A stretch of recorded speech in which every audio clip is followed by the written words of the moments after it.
पिछले 1 डेढ़ महीने के अंदर अगर आप देखें वैसे तो मार्केट ठीक चल रहा था, लेकिन थोड़ा ग्लोबल मार्केट्स का इम्प्रेशन ऐसा आ रहा है कि इंडियन मार्केट्स को थोड़ा मतलब एक बोलेंगे ना, एक राउंड का शेक करने की तैयारी है।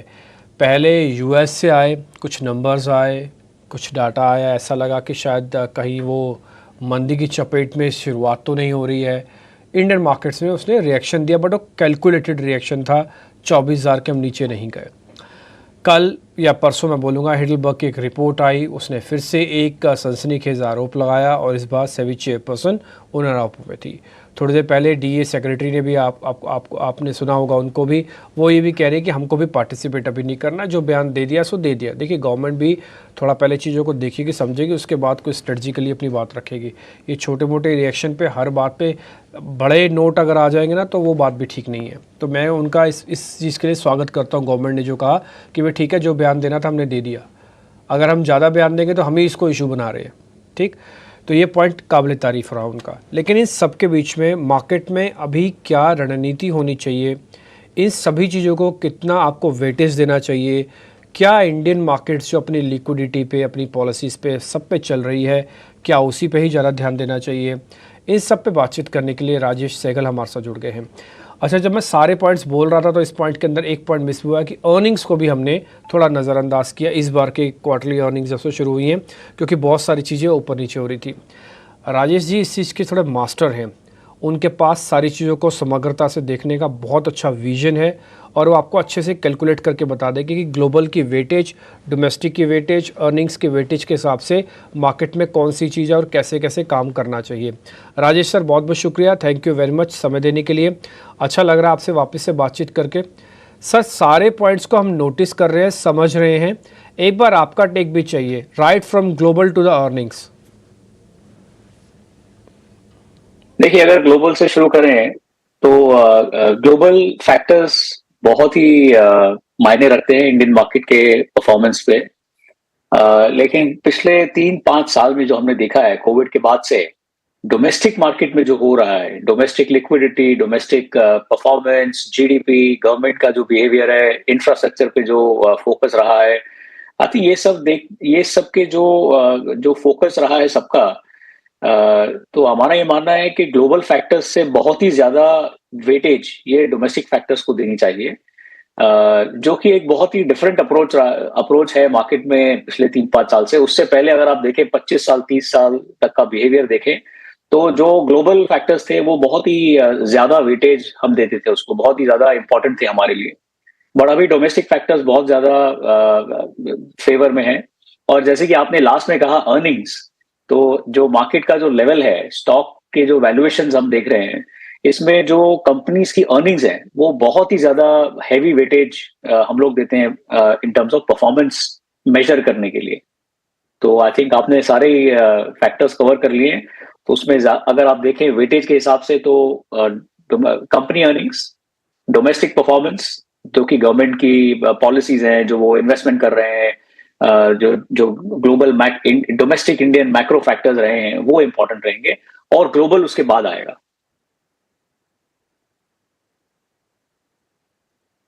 राजेश जी, अभिषेक बोल रहा हूं सर।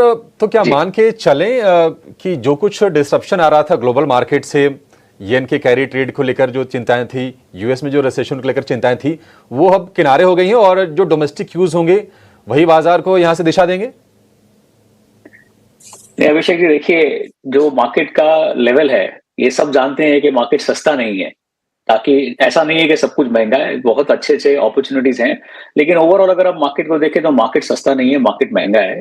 तो ऐसे स्तर पर जब मार्केट रहता है, ऐसे लेवल पर जब मार्केट रहता है, तो डोमेस्टिकली, ग्लोबली जो भी ये नई नई इवेंट्स होते हैं, जैसे कि अभी आपने कहा कि अभी अभी हम देख रहे थे हिंडनबर्ग की रिपोर्ट आ गई, तो उस पर क्या असर होगा इंडिया में, या एटलीस्ट सम स्टॉक्स पर, या ग्लोबली अगर आप देखें, राइट फ्रॉम वो जो रशिया ने वॉर शुरू किया था, या बीच में जो इसराइल का मामला हुआ, तो ये सब जो फैक्टर्स हैं, हर एक जो ग्लोबली इवेंट होगा या इंडिया में जो इवेंट होगा, उसका उतार चढ़ाव जो मार्केट में है, जो वॉलेटिलिटी है, उस पर डेफिनेटली असर होगा।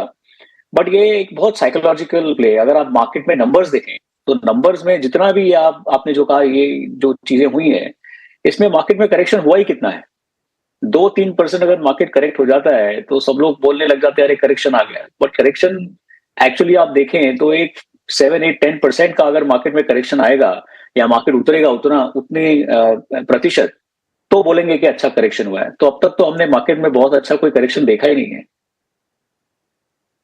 मार्केट में फिलहाल अच्छा करेक्शन दिखा ही नहीं है, तो वैल्यूएशंस भी महंगे लग रहे हैं। नमस्कार राजेश जी, मैं सृष्टि बात कर रही हूँ। मेरा सवाल जो है आपसे आईपीओ मार्केट को लेकर है, क्योंकि देखिए जिस तरीके से हम वैल्यूएशंस पे ट्रेड कर रहे हैं और रिटेल का पार्टिसिपेशन है, ऐसे में जितने भी आईपीओज भी आ रहे हैं या फिर डिसेंट साइज आईपीओज है ओला इलेक्ट्रिक जैसे, उनकी भी जो बाइंग है वो एब्जॉर्ब कर ले रहे हैं भारतीय मार्केट्स।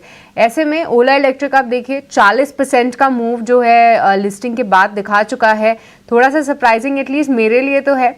आप इसे कैसे देख रहे हैं और क्या आपको लगता है कि आने वाले समय में जो कुछ और भी आईपीओज हैं उनमें से कोई ऐसा प्ले जो कि आपको इंटरेस्टिंग लगता हो, क्योंकि Hyundai के भी आईपीओ की बात चल रही है हाल फिलहाल, और भी कुछ आईपीओज जो कतार में शामिल हैं, तो क्या वहां पे भी और एक्साइटमेंट देखने को मिल सकता है आने वाले टाइम में?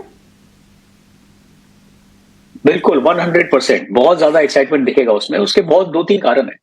अगर आप एक देखें तो इंडिया में इतने सालों के बाद, आई थिंक कम से कम 8-9 सालों के बाद ये बड़े आईपीओ जो साइज वाले आईपीओ हैं ये आए हैं मार्केट में। इनकी जो एब्जॉर्प्शन है, जो ये इसकी जो खरीदारी हो रही है, वो बहुत ही आप एकदम सिंपलिस्टिकली अगर सोचें, बहुत ही सरल तरीके से सोचें तो ये मार्केट में एक डिमांड सप्लाई का एक तनाव रहता है। तो डिमांड जो है वो हम देख रहे हैं कि हर महीने एक 20,000 करोड़ एसआईपी का पैसा आ रहा है, और इंस्टीट्यूशनल बाकी दूसरा पैसा भी आ रहा है। तो मार्केट में काफी काफी डिमांड है स्टॉक्स के लिए। और सप्लाई जो है, अगर ये आईपीओ नहीं आएंगे तो सप्लाई तो जो लिस्टेड कंपनी है बस वही है। और इसी तनाव की वजह से, ये डिमांड सप्लाई की तनाव की वजह से जो वैल्यूएशन है वो इतने बढ़ चुके हैं। तो ये जो फ्रेश सप्लाई आ रहा है, जो ये आईपीओ आ रहे हैं या जो प्राइवेट भी कैपिटल रेज हो रहा है, आई थिंक ये बहुत जरूरी है थोड़ा लिक्विडिटी एब्जॉर्ब करने के लिए और थोड़ा मार्केट का एक लेवल जो जो स्थिर लेवल है वो मेंटेन करने के लिए। तो जहां से अगर आप इस तरह से सोचें तो ये Hyundai का आईपीओ आएगा और दूसरे भी बड़े जो आईपीओ आ रहे हैं और जो प्लान में है, आई थिंक ये बहुत जरूरी है। और ये मार्केट को एक स्ट्रॉन्ग लेवल जो है, एक मजबूत लेवल जो है वो बना के रखेगा।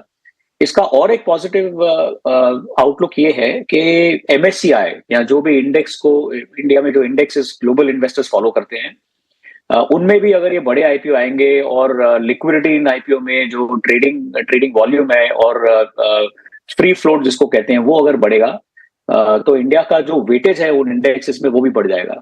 अगर आप देखें तो इमर्जिंग मार्केट इंडेक्स जो है जिसमें इंडिया इंक्लूडेड होता है, उसमें इंडिया का वेटेज कुछ सालों पहले तक बहुत कम था, सिंगल डिजिट्स में था। अभी नियरली 20% है, 20% उस इंडेक्स का वेटेज इंडिया का है। चाइना 40% तक होता था, 40% तक चाइना का वेटेज होता था, अभी वो भी 22 हो गया है। सो आई थिंक ये बड़े बड़े जो आईपीओ हैं और जो एग्जिस्टिंग लिस्टेड बड़ी कंपनीज हैं उनमें जो फ्री फ्लोट अगर बढ़ेगा तो ये मार्केट के कॉम्पोजिशन के लिए फंडामेंटली बहुत ही अच्छी मूव है।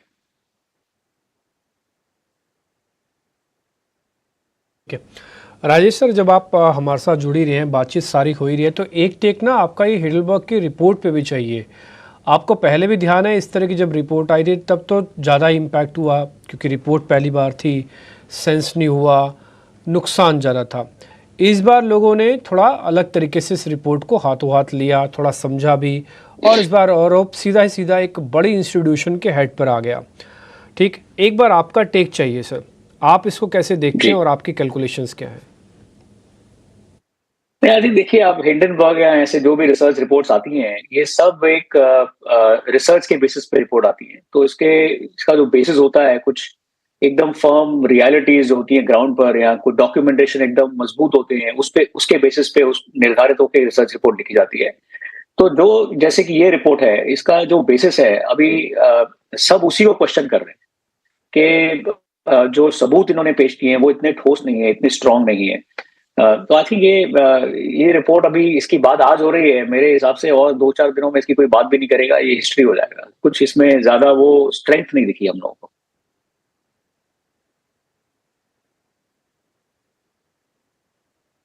राजेश सर, बहुत बहुत शुक्रिया, थैंक यू वेरी मच। आप हमारे पास थोड़ा सा समय कम था, नहीं तो आपसे इंटेलिजेंस तो इतनी है के लेते रहेंगे तो कम आपकी भी नहीं होगी और हमारा ज्ञान बढ़ता रहेगा।